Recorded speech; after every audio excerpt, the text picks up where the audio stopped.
नमस्कार, equality prime time bulletin में मैं शैला आप सभी का स्वागत करती हूँ।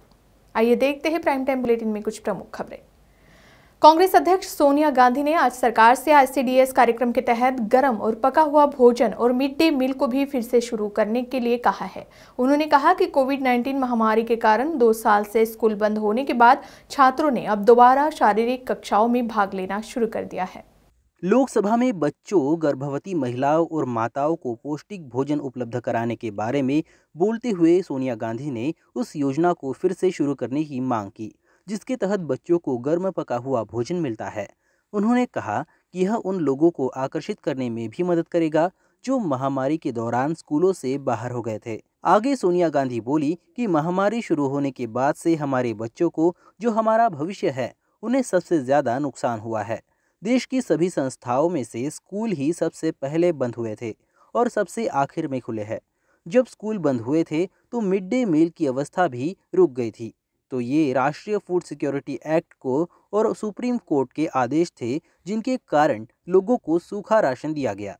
लेकिन बच्चों के लिए सूखा राशन, पके हुए पौष्टिक भोजन का कोई विकल्प नहीं है। बिहार के पूर्व मुख्यमंत्री और RJD नेता लालू प्रसाद यादव की तबीयत में फिर से काफी गिरावट आई है, जिसे देखते हुए उन्हें झारखंड के रिम्स से दिल्ली स्थित एम्स में भर्ती कराया गया था। पहले तो एम्स के चिकित्सकों ने लालू प्रसाद यादव को भर्ती कराने से मना कर दिया था। हालांकि अब लालू प्रसाद यादव की तबीयत बिगड़ने पर एम्स में ही उनका इलाज किया जाएगा।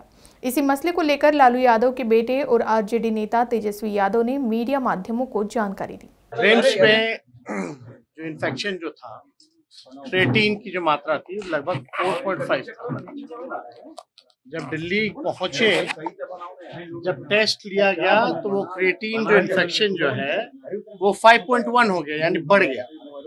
फिर दोबारा टेस्ट लिया गया, क्रिएटिन जो है 5.9 हो गया, यानी बड़ी तेजी से जो है दिल्ली पहुंचने पर भी इन्फेक्शन की मात्रा जो है वो बढ़ गई।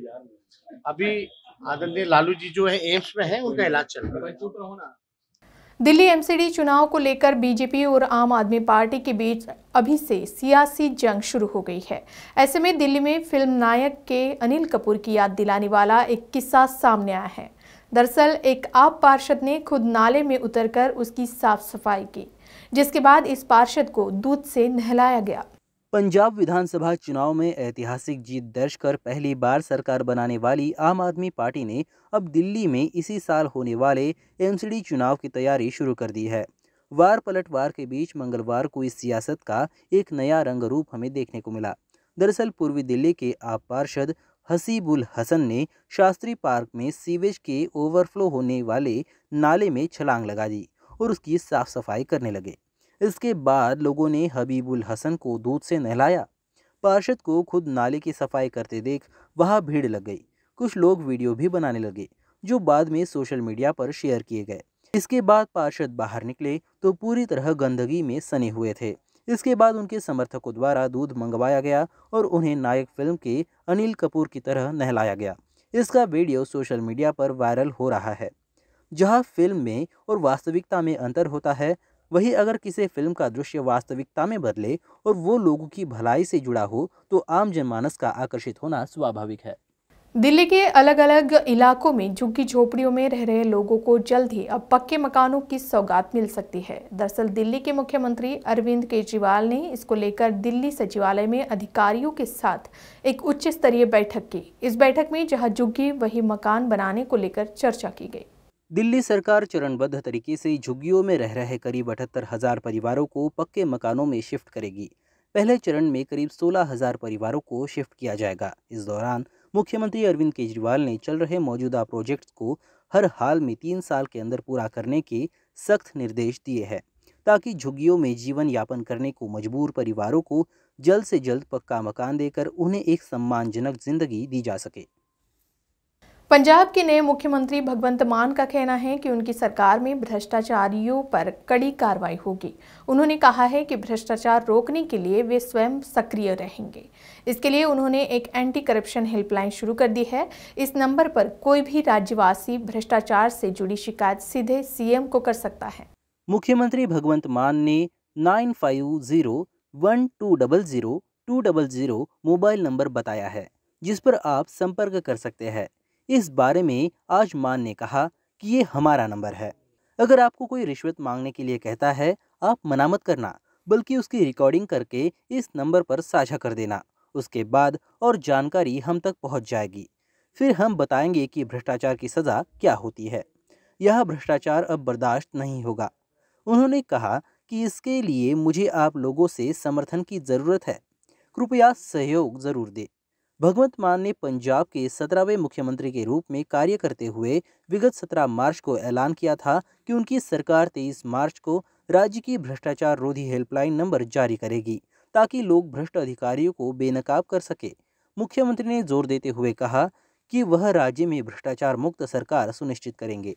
पश्चिम बंगाल में राज्यपाल जगदीप धनखड़ और मुख्यमंत्री ममता बनर्जी एक बार फिर आमने सामने आए हैं। इस बार मामला बीरभूम जिले के एक गांव के मकानों में आगजनी से जुड़ा है। इस घटना में 8 लोगों की जिंदा जलकर मौत हो गई है। आगजनी की ये घटना तृणमूल कांग्रेस के एक नेता की कथित हत्या के कुछ घंटों के अंदर हुई थी। इसे लेकर राज्यपाल धनखड़ ने बुधवार को मुख्यमंत्री ममता बनर्जी पर नए सिरे से निशाना साधा। राज्यपाल धनखड़ ने मंगलवार को रामपुर हाट में 8 लोगों की मौत की इस घटना को भयावह करार दिया था। उन्होंने आरोप लगाया था कि ममता के राज में बंगाल राज्य पूरी तरह से हिंसा और अराजकता की गिरफ्त में है। राज्यपाल की इस टिप्पणी की मुख्यमंत्री ममता बनर्जी ने आलोचना भी की थी। उन्होंने कहा था कि राज्यपाल का यह बयान अवांछनीय है। उन्होंने कहा था कि राज्यपाल का यह बयान अवांछनीय है।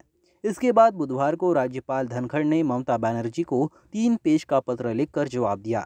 इसमें उन्होंने ममता पर नए आरोप लगाए। राज्यपाल ने कहा कि हमेशा की तरह ममता ने रामपुर हाट के इतिहास के सबसे भीषण नरसंहार को लेकर मेरी संयमित प्रतिक्रिया पर आरोप लगाने वाला रुख अपनाया। ये घटना स्तब्ध कर देने वाली है।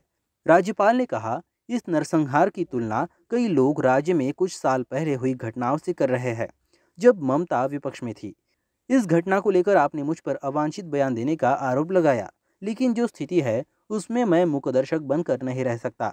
राज्यपाल ने ममता से आत्मावलोकन करने का आह्वान करते हुए कहा कि इस दावे से ज्यादा हास्यास्पद कुछ नहीं हो सकता कि कुछ घटनाओं को छोड़कर राज्य हमेशा शांतिपूर्ण रहा है।